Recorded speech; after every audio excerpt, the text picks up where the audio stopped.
I do. Can you hear me all right, everybody? Yay! Good morning, everybody. I know it was one of those rainy morning, rainy couple days anyway. So here we are.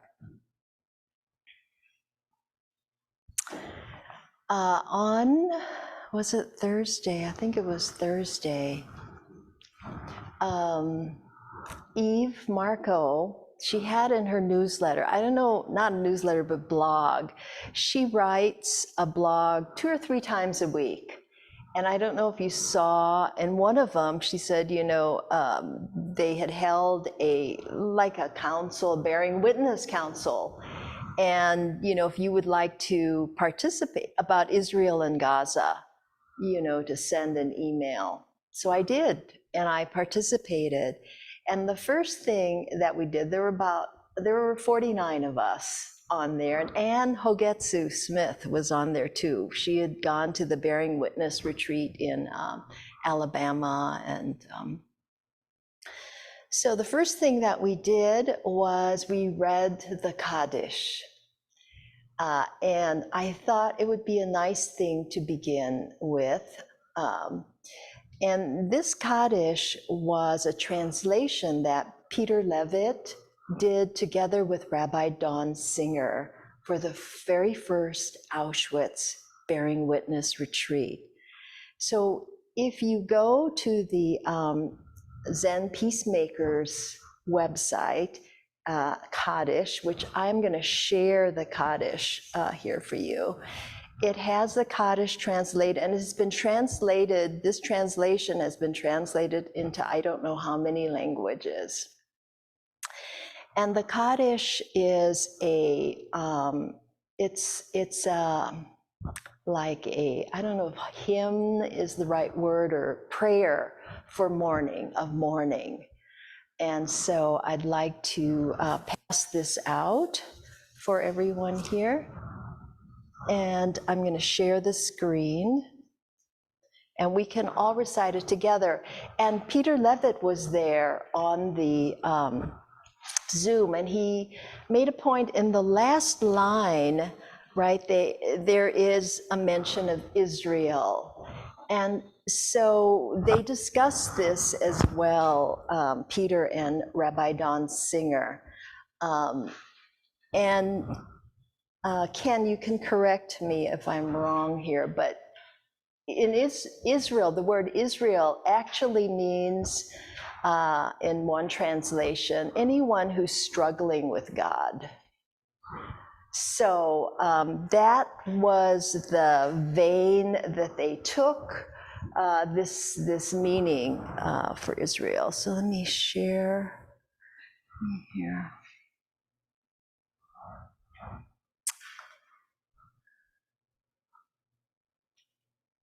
Share screen, here we go. All right, so here is the Kaddish.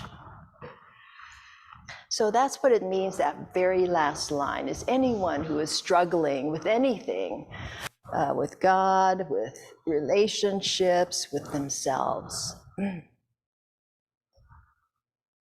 May the great name whose desire gave birth, and we can say this all together, to the universe resound through the creation now.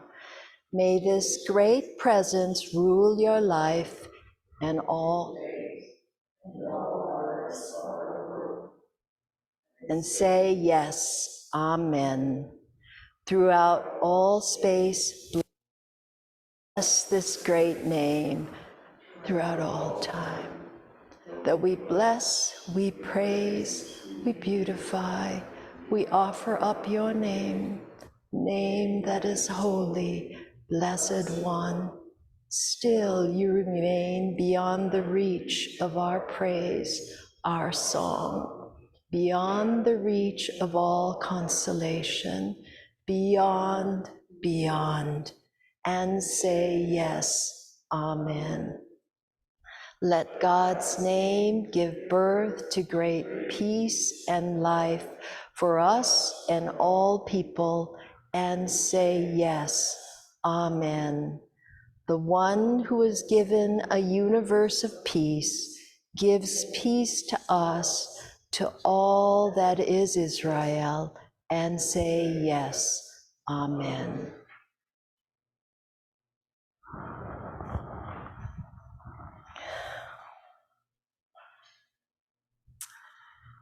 So I didn't really know I was sad about Israel and all the Palestinians being killed, but as we recited this, tears just came to my eyes. And that's a human life. We're just sad. And sometimes we're angry, and and sometimes we're happy, and sometimes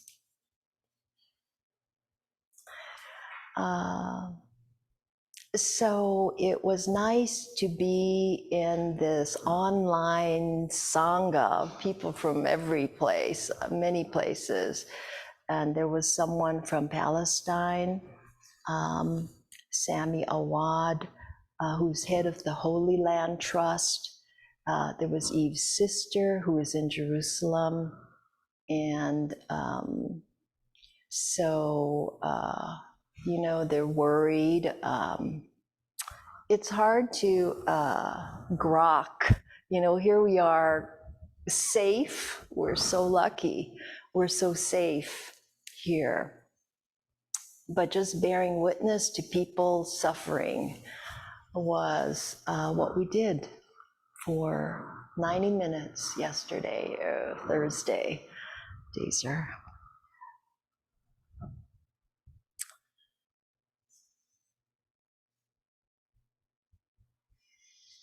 So this question, for me, what does it mean to lead a human life? Mark Galula gave a wonderful talk last week on Fukan Zazenji, Dogen's sitting. And we have a poetry circle that's part of our community, and we meet every Friday at 8:00, right after I see Robert Schwach. Here's our steward. And Mark shared this poem in the poetry circle. It was a poem by Jane Hirschfield. He read it in a great article that was in Shambhala, an article about Jane Hirschfield. And she says, my life, you were a door I was given to walk through. My life, you were a door I was given to walk through.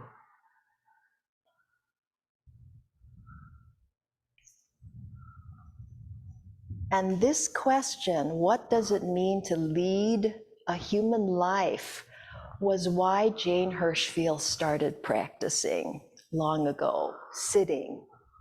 She practiced at San Francisco Zen Center for 8 years. She was at Tassajara for 3 years. So what does it mean to lead a human life? Does anybody ask themselves this question? Or are you just busy living your lives?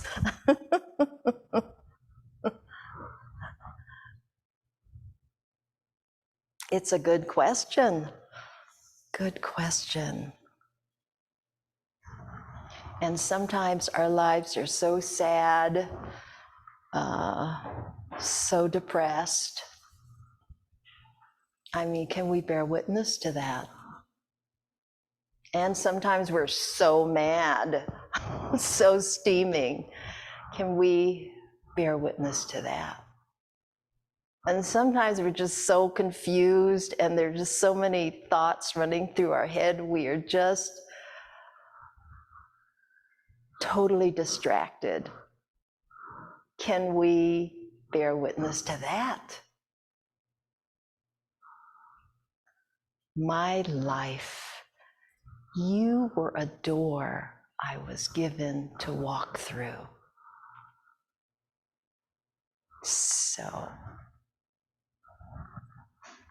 whatever it is, here it is.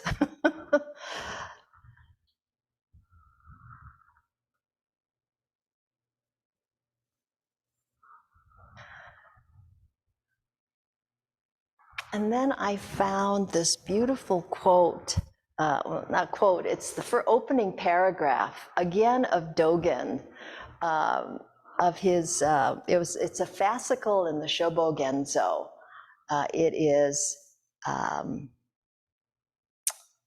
Gyoji, which means continuous practice. So I'll share that with you as well.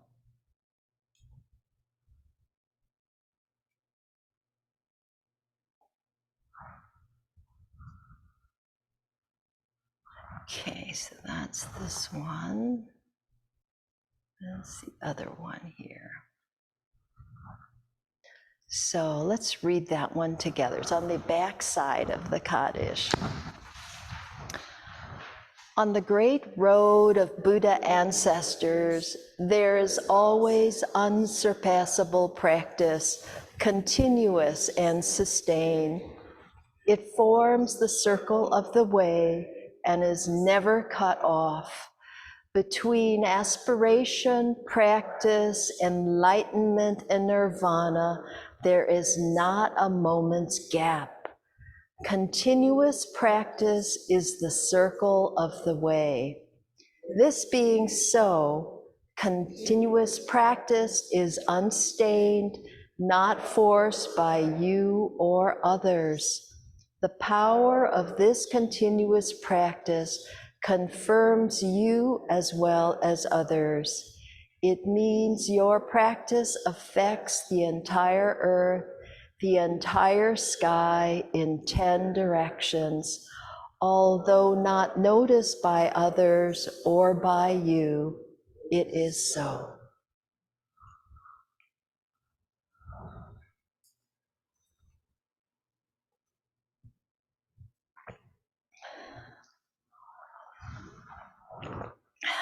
The bolds are just my emphasis. I wanted to.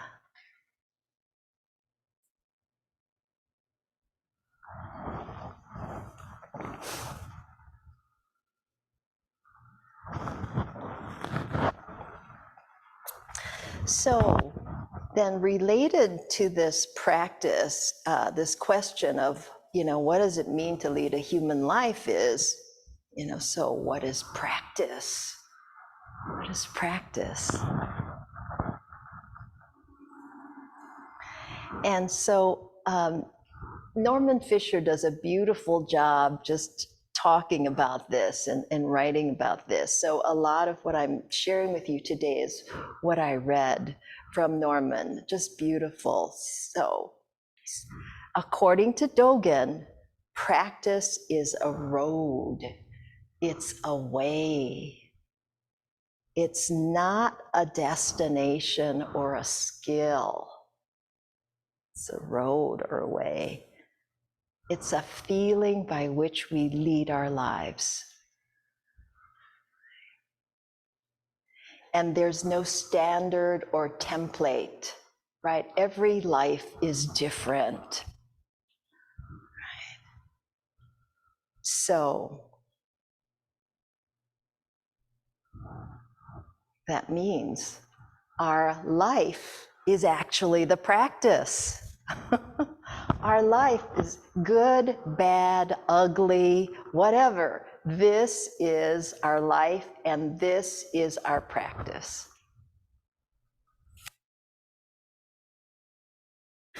And this morning we do, every first and third Sunday, we do a service.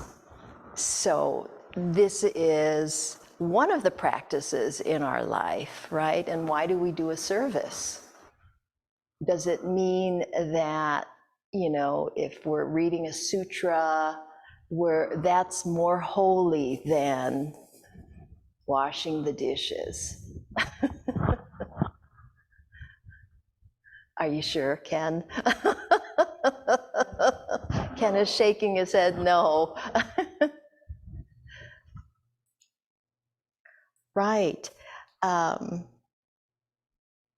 And there's some beautiful, the Dharanis in there, especially, I love the Enmei Juku Kanangyo, because that's generating compassion, right, in our lives. And then the Dharani, the second one that we do, averts disaster. I really like that one too. And I used to really use, in Tibetan, there's a mantra, the Guru Rinpoche mantra that I really love, also averts disasters. And I would recite that a lot. In fact, my very first Raksu, each stitch, you're supposed to do a mantra. Well, that was my mantra, Om Ahung, Benza Guru Pema Siddhi Hung.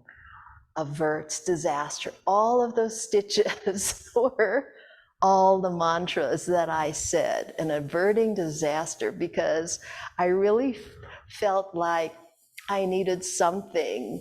Hurricanes were approaching Hawaii when I was doing this, and it was something that helped to calm me down,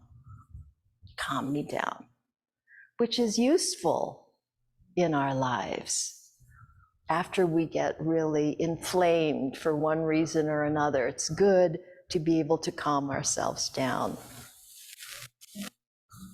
Huh? Yes. Oh, how about the microphone? Sorry. Microphone. Thank you.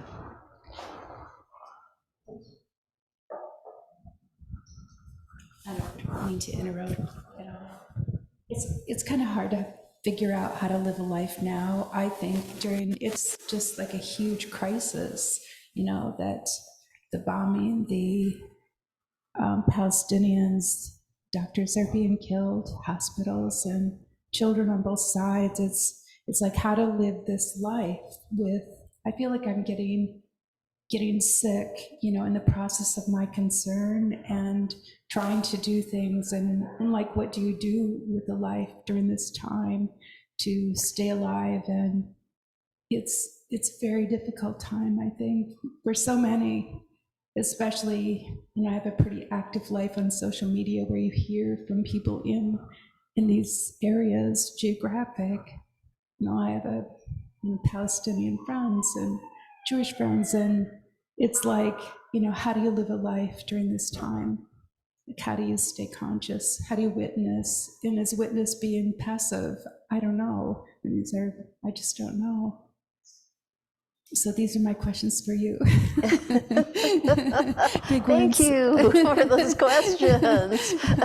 I know that. Thank you. Right. So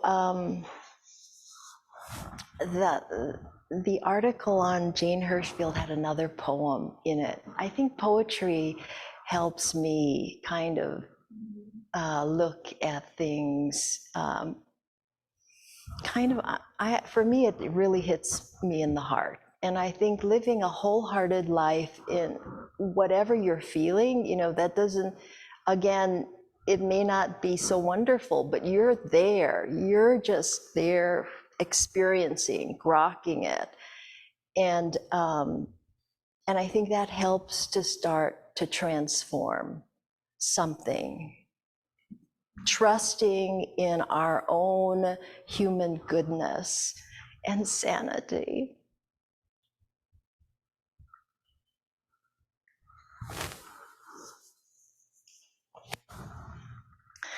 So there were two poems in this article. The first one that I'll read is from, it's just the first 4 lines from her poem, "Each moment a white bull steps shining into the world. If the gods bring to you a strange and frightening creature, accept the gift as if it were one you had chosen."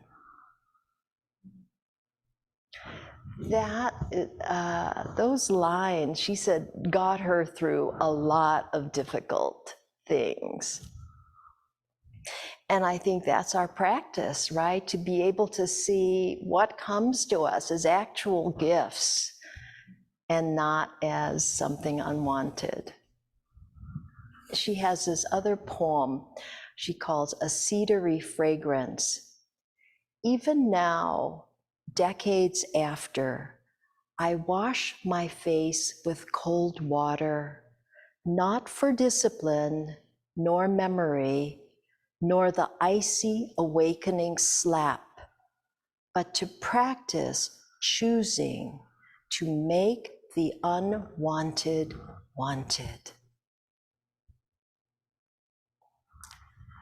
And I think we lead our lives running away from the unwanted things in our lives. And here she's saying it's a practice to choose to make the unwanted wanted. So what does that mean?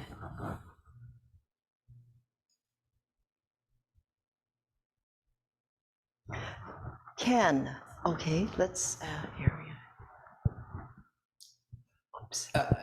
For me, it's accepting what is rather than trying to impose what we want onto the universe. And this has been an incredibly difficult week because this is my last week before heading to the bearing witness at Auschwitz. And the mindset I've been trying to avoid is going with the mindset of a victim to Auschwitz. And at the same time, as a Jew, I'm trying to do the same with Israel, that this is, this is the way things are. This is not a single act of evil, and we have to bear witness to all of that, because if we don't, how do we keep going? We'll get so caught up in the delusions that we can't live a human life. And that's the struggle that I've been going through with that.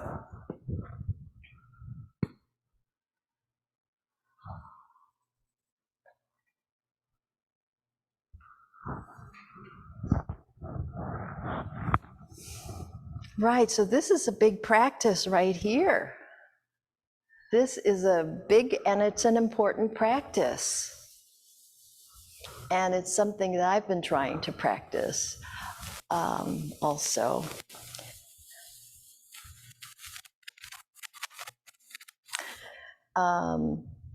For example,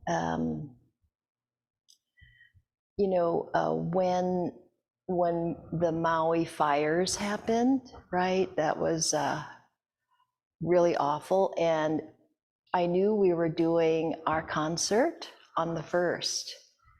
And I thought, you know what? I think we have to just donate everything that comes in to Maui. And I was a little bit afraid because there are costs involved, right? And I looked at the budget sheet and I said, you know what? I think we can still do it. We've had a good year. The Halau has had a good year. I think we can do it. But when I actually made the announcement, 100% of all ticket sales, silent auction items, and raffle items are going to Maui. When I made that announcement, there's like this big weight that came right on me. I was like, okay. But from experience, I know that when I don't really want to do something, but I know that really needs to be done, it always works out, so far anyway. And so we spent, the Halau spent about $2,400 actually, in fees and, that. But $16,000 that came in, we're able to see Maui that we raised. So it's a practice. I didn't want to go to Auschwitz that first year. I said, this is the last place I want to go, a place that murdered millions of people. Why do I want to go there? But I had just heard a friend saying that she wanted to do one hard thing a year that was really uncomfortable for her. One a year. And I said, hey, I kind of like that. Okay. And so I kind of, in the back of my head, remembered that as going. When Roshi said he's going, I was like, why do you want to go there? Why? And then I ended up changing my mind, and I was really scared. But, you know, I did it. And I was so glad. It was life-changing for me. Life-changing. The hardest things are the best teachers. Again and again, this is what we say. It is true.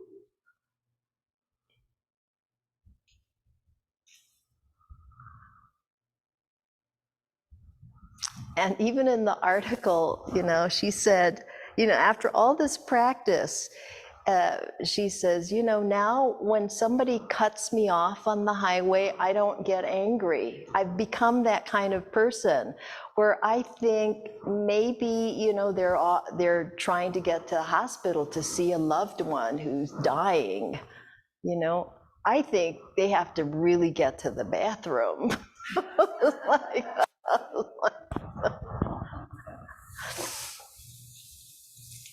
so this ego,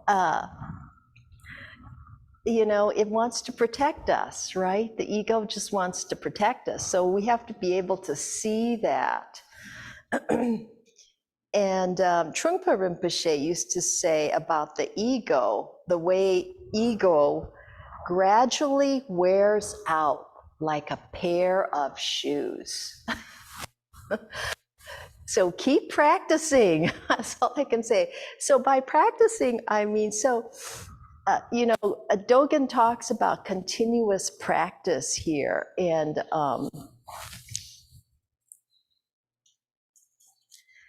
what Dogen means by this continuous practice, because, you know, what does that mean? I have to be sitting all the time, 24 hours? Is that continuous practice? On it? Aware all the time, totally aware. Is that continuous practice? So Dogen means by continuous practice, living our lives, we get to a point where there's no gap between our deepest goodness and our most sacred aspirations, how we want to live our life, and the way we come across and act in ordinary events every day. There's no gap between that. All right, let me repeat that again. So it's our hope, anyway, for our practice that we would get to a point where there's no gap at all between our deepest goodness and our most sacred aspirations, and that we come across and act in ordinary events every day from this place of being totally, fully engaged with our whole hearts all the time. And sometimes that's sad, no doubt about it.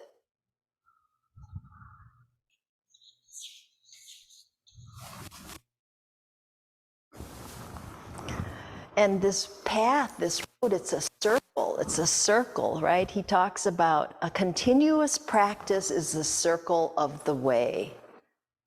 Okay, so we're not trying to get, you know, from here to there, right? Like, I'm going to be an ace meditator.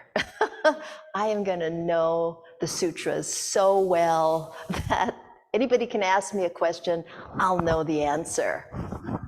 Okay, that's point A to point B. It's not like that. It's a circle. It's a circle.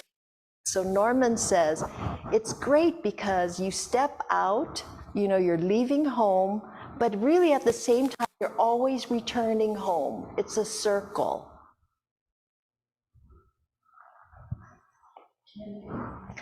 Yes. Okay, let me get this here. I think this relates, and tell me if it does, but I find in participating in this, just this tragedy that's going on, it seems like a circle of, like, am I doing this? Is this a me thing? Or is this, that feels like the measure. Like, this isn't about me doing X or being perceived as doing X. It's like, is this, that must be the heart thing. Like, do you come at it from your heart or from your ego? Because I think it's scary, and you kind of want to be the person, recognize who took a stand at X. But that feels like an ego thing, or I don't know, I'm just kind of playing with those ideas as I walk through this, that I don't want to just be that person. I want to, like, there's something different that, yeah, I don't know. Does that make any sense Yes. to anybody? Yeah, so, right, there's that ego. That's the source of all suffering.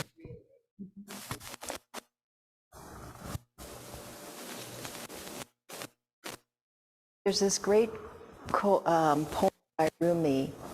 When you lose all sense of self, the bonds of 1,000 chains will vanish.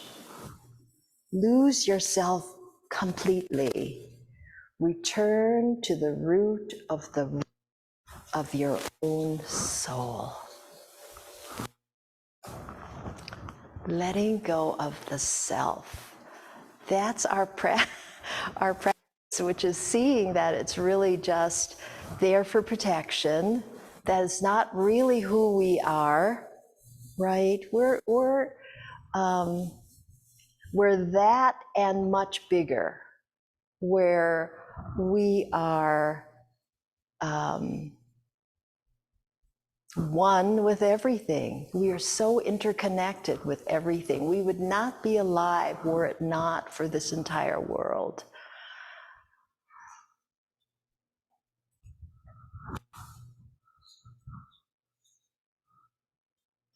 Diane gave she's beginning a 4-part series on mind training, 8 verses of training the mind. It's part of the Lojong training, and Lojong means to observe and trains one's own mind to develop true compassion and wisdom. So training the mind, which is so intertwined, right, with ego, can be. So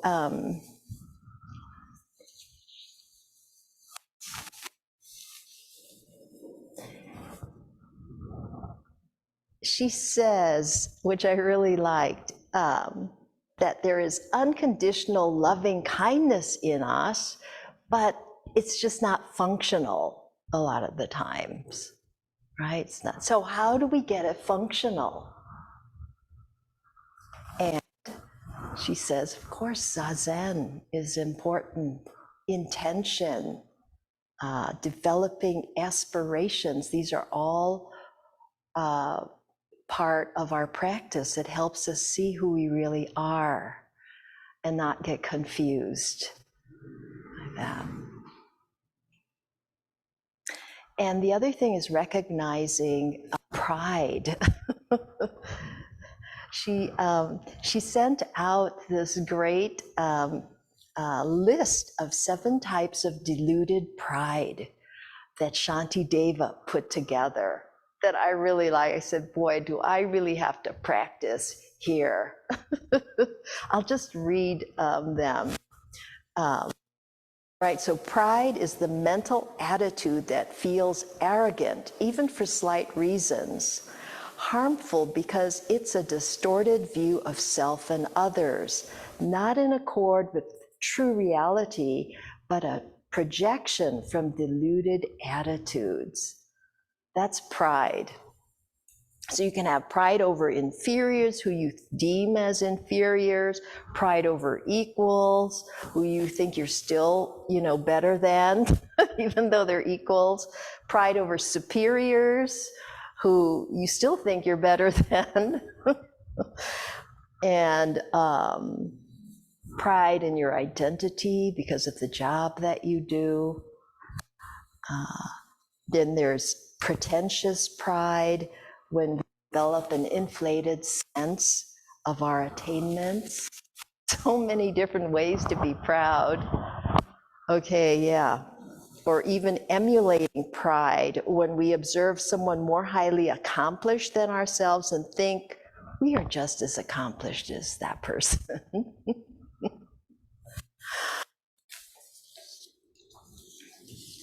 Anyway, her class is really great. I highly encourage you, if you're not signed up, you should definitely take it. And, she just did the first one on Thursday, so you can get a copy of that.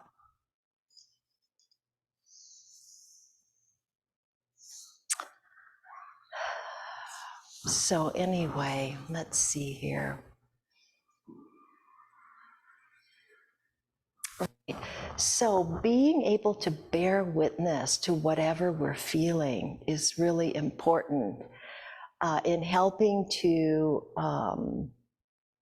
kind of lessen the impact, so that much the feeling, but you can say, wow, I am really angry right now, or wow, I am really sad right now, is a good way to see, because things are impermanent, feelings are impermanent. If you can hang with them a little while, that helps to actually integrate what you're feeling and metabolize. I've heard that word. Krista Tippett used that word. Metabolizes. Your body metabolizes the feelings, integrates.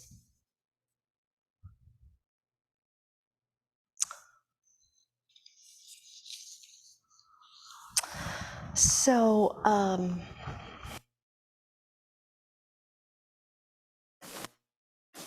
in one of Eve's recent blogs, right, I really admire Eve a lot in what she does and how she writes. Interesting, this last one, she talked about not knowing, right? Because we always say, yeah, this is great, we're practicing not knowing. Times are really tough and we're just practicing not knowing.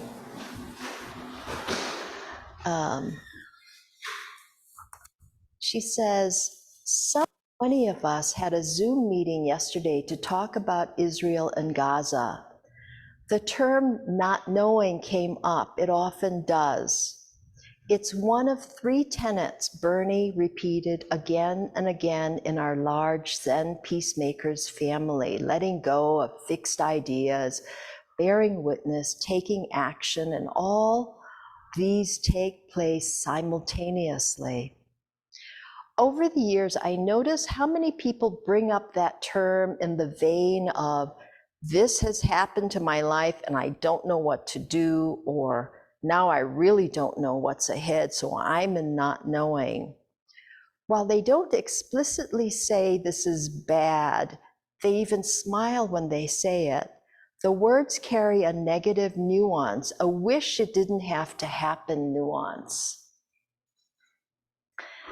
That's not how Bernie saw not knowing. He wasn't happy when things fell apart, as they often seem to do in his neighborhood, but he was also intrigued when this happened. When so much is dismantled, so many assumptions collapse like rows of dominoes, anything is possible.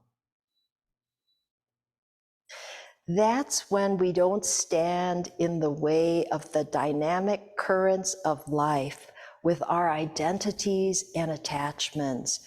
We don't obstruct reality. And the reality is that we're all one thing.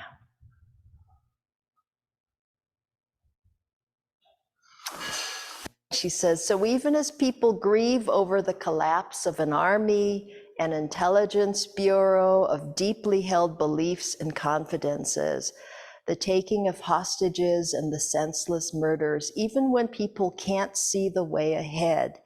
That's precisely when powerful things can happen.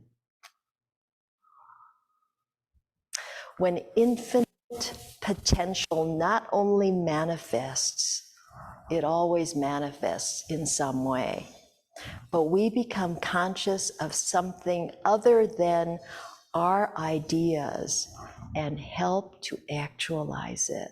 We can let go and be open truly.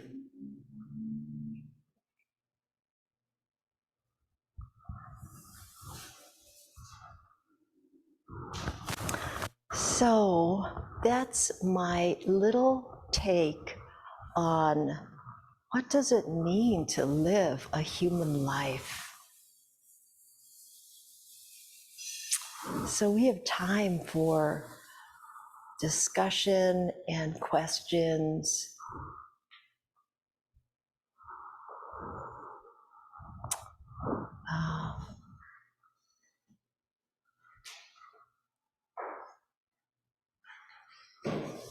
I have a lot of different thoughts rolling around in my head, so I'll try to just choose one of them, maybe two. Okay. One thing that crosses my mind, I mean, at the end of this Dogen piece, which you also bolded, it says, it means your practice affects the entire earth, the entire sky in 10 directions. Although not noticed by others or by you, it is so. So I think that sometimes when we're faced with what, everybody's grappling with today or these days, we so want there to be closure. We want to fix it. We want to control it. We want to manage it. And I think what Zen has taught me, even though I'm not great at it, is to sort of just, if not welcome, at least accept the things that are not closed, the things that are messy, the things that are chaotic. And like you say, sometimes that means a deep sadness. And,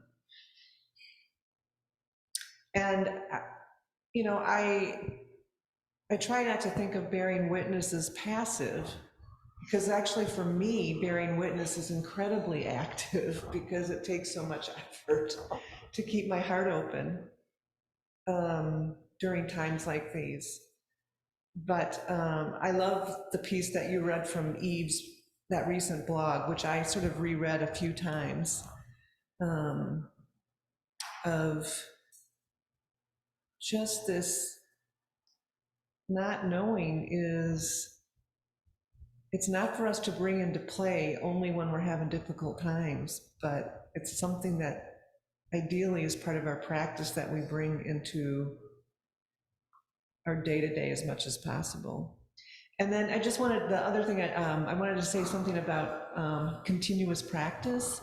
For me, continuous practice really involves like living by vow and bringing that to my mind throughout the day. And, many years ago, I refer to this often, but many years ago, Stephen, I'm blanking on his last name, member here, his wife Ruth, Stephen Parker, gave a talk where, at the library, where he talked like, we can make, and it wasn't about Buddhism, it was about peaceful families.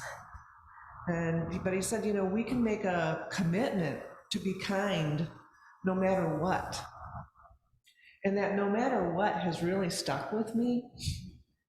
No matter what, my practice is to be kind, which is a little different to me than being nice. I don't know why. Nice has a performative element to it for me, but kind is like I'm coming from my heart no matter what. And so throughout the day, I have to pause as also part of my practice. And before I speak, and none of us are perfect, but yeah, that's part of my continuous practice. Thank you, Chris. That was really great. Yeah, both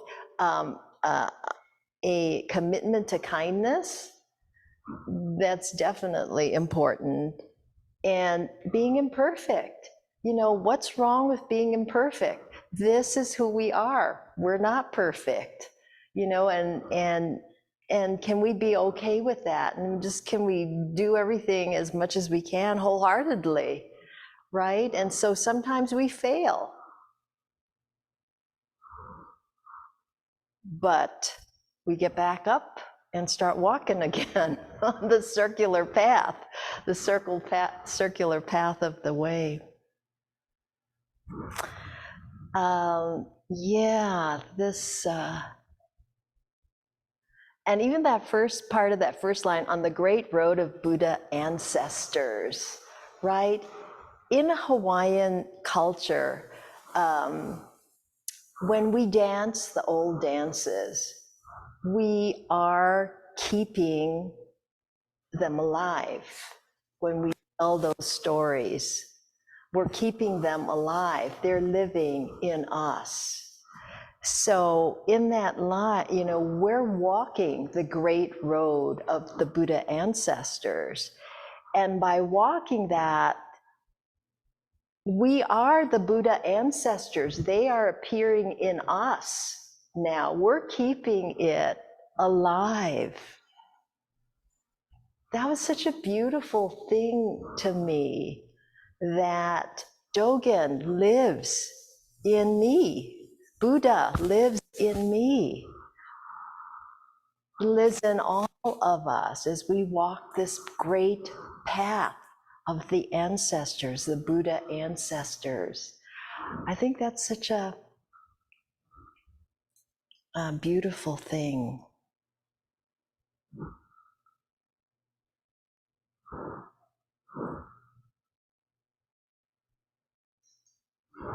Roshi, one thought. Well, you started with the Kaddish, and you talk about the translation. And what's really interesting, given what's going on in Israel and Gaza, is that the mourner's Kaddish is not translated from Hebrew, but in the Jewish prayer books, it's translated from Aramaic. So there's this horrible war going on, and the prayer for the dead in the Jewish prayer books is in Aramaic. And it shows you the inherent oneness that they're just literally speaking the same language. And so Aramaic is that Palestine? Yeah, it would be. So in other words, Aramaic is, throughout the biblical times, the vernacular was in Aramaic. Most people, whether they were Jewish or Muslim or some other religion, that was the language of the people. And so to me, it's a reminder how far we've strayed from that oneness that's there to begin with, literally speaking the same language.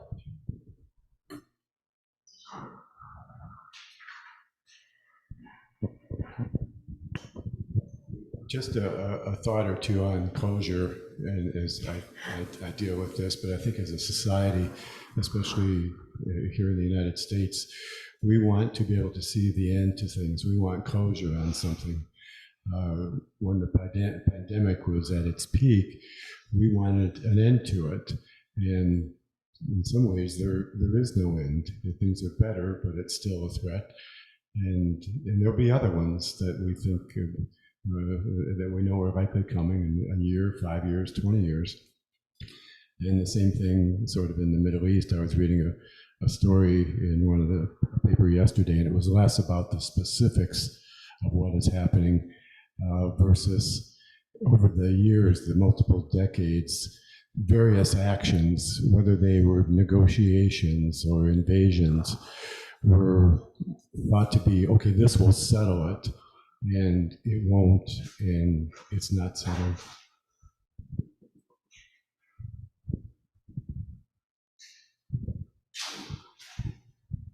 I, this is someone else. I think one thing that I notice is just how less swept up in the polarities I feel in this, that it's like, and maybe it makes it harder, but it's like there's no, you can see sort of all sides easier. It's like you can denounce this and denounce other things, and it's not like one side is right. So that feels like a kind of like a relief, but also more complicated. I mean, I think the most that I can say is that violence is not going to help anything. I think that's the most I can say for now, but it's, yeah, it's, that's my opinion anyway. Yes, Genshin. Good morning, Roshi. Good morning, Sangha. I have a tendency to complain an awful lot. And I'm listening to you this morning and I'm saying, gee, what a waste of this precious life to be complaining. And, what can I do right away?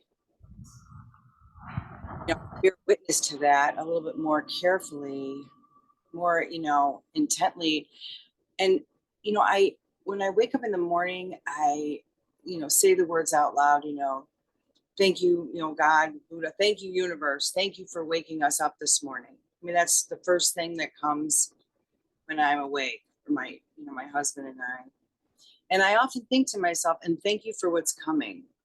And, this idea of acceptance of the way that, like the universe is never wrong. What's happening is happening.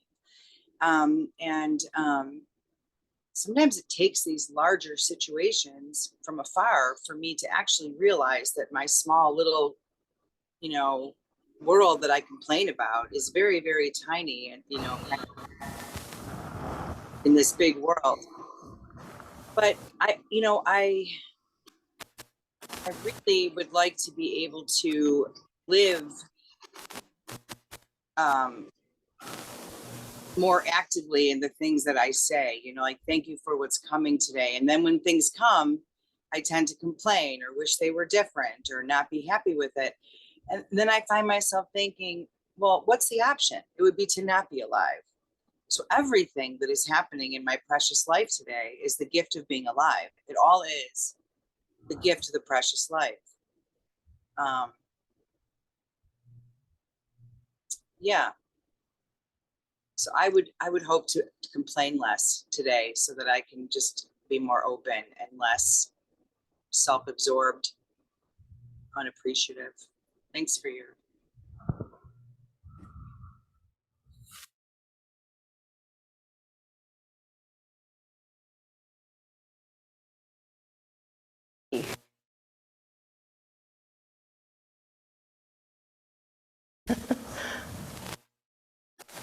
Oh, that's the 5-minute bell. Okay.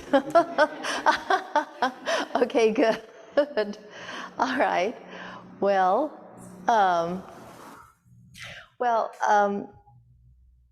I just would like to encourage everybody, to live wholeheartedly, no matter what.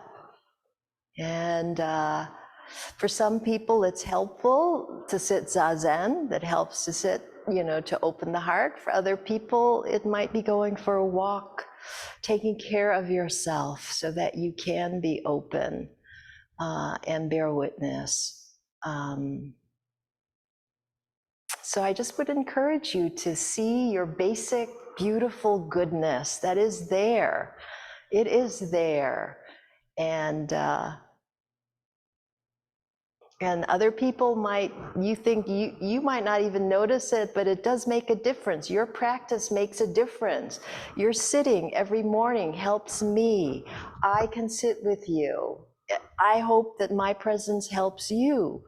We're helping each other. This Sangha is so important, really, to seeing our true nature, each of us. So I thank you for your practice.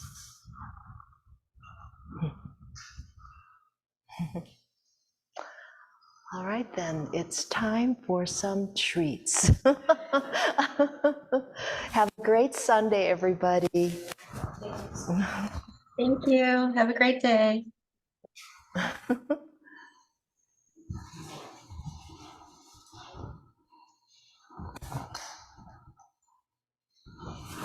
Was really very, it was perfect. Oh, So it sounds like the event yesterday was really helpful too.